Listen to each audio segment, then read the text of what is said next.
Welcome to 5 Minute Bible, your daily guide for your daily reading. Today's February the 19th, and we'll be looking at Leviticus 19 through 21. Now today's reading moves holiness out of the sanctuary and onto the streets. Leviticus 19 through 21 shows us what covenant faithfulness looks like in ordinary life, in business practices, in courtroom, and honesty, and family loyalty, and sexual boundaries, and leadership integrity, and public justice, and more.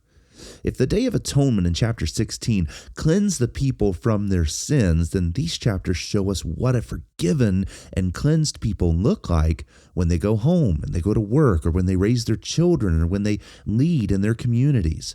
Holiness is no longer described in terms of blood and altars and sacrifices. It now shows up in speech and scales and fields and relationships. And in that way, Leviticus 19 begins with a kind of sweeping command. You shall be holy, for I, the Lord your God, am holy. And then almost immediately, holiness becomes intensely practical. Honor your father and mother. Keep the Sabbaths. Do not turn to idols. When you harvest your field, don't strip it bare, but leave the edges of it for the poor and for the stranger. Do not steal. Do not lie. Do not oppress your neighbor. Don't pervert justice in the courtroom. Don't show favoritism to the rich or partiality to the poor. Do not hate your brother in your heart, but love your neighbor as yourself. And in that way, Leviticus 19 shows us that holiness is not some kind of mystical quality, but it's relational. It shows up in how you treat people who cannot actually repay you. Then in Leviticus 20, it turns to consequences, and it lists severe penalties for idolatry and child sacrifice and sexual immorality and persistent rebellion.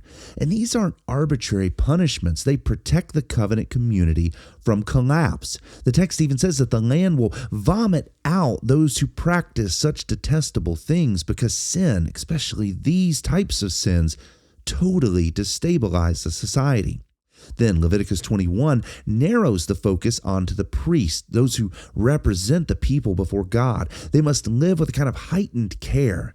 They're given additional restrictions regarding marriage and mourning practices and physical wholeness. And you might even ask yourself, why?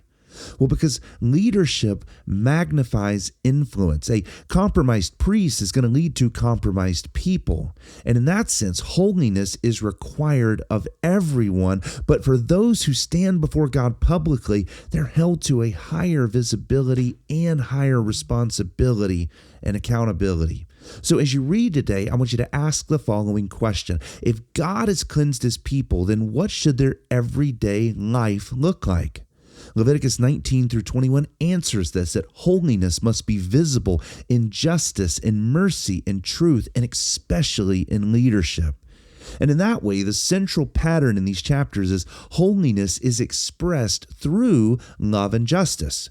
And I want you to notice how God often ties holiness to care for the vulnerable, the poor laborer, the immigrant, the disabled, the elderly. You are commanded not to curse the deaf or to put a stumbling block before the blind, which is vivid, concrete examples of what holiness in a society actually looks like.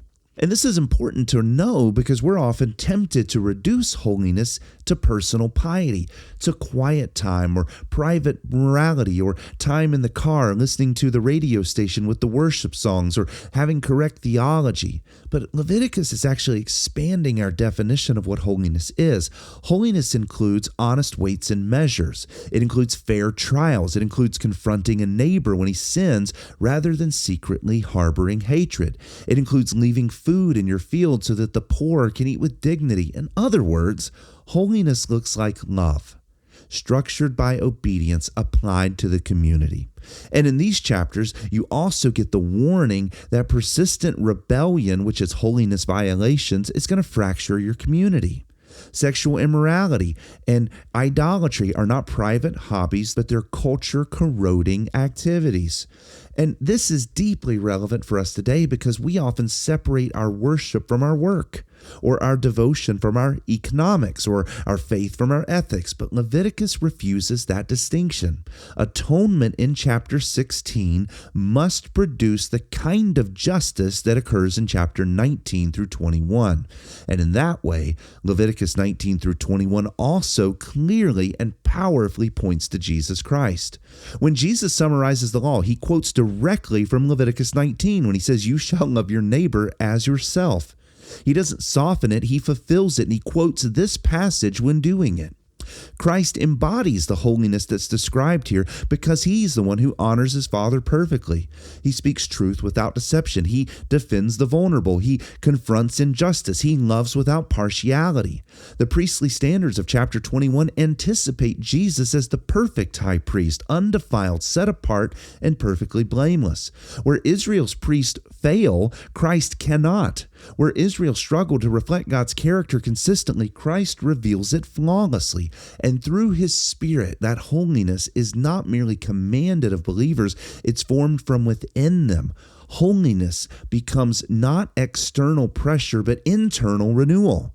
And the law shows us what God is like, and Christ shows us what God is like in human flesh. Now, as you read Leviticus 19 through 21 today, pay close attention to how specific holiness becomes. It reaches down into the fields and the courtrooms and the kitchens and the pots and the pans and the leadership and everything else. And tomorrow, we're going to go further by seeing how sacred time, like Sabbaths and festivals and appointed feasts, are going to shape the rhythm and the identity of God's people for generations. But with that, read your Bible carefully, devotionally, and joyfully, and may the Lord use his word to sanctify you completely, and we will continue our journey tomorrow. God bless you.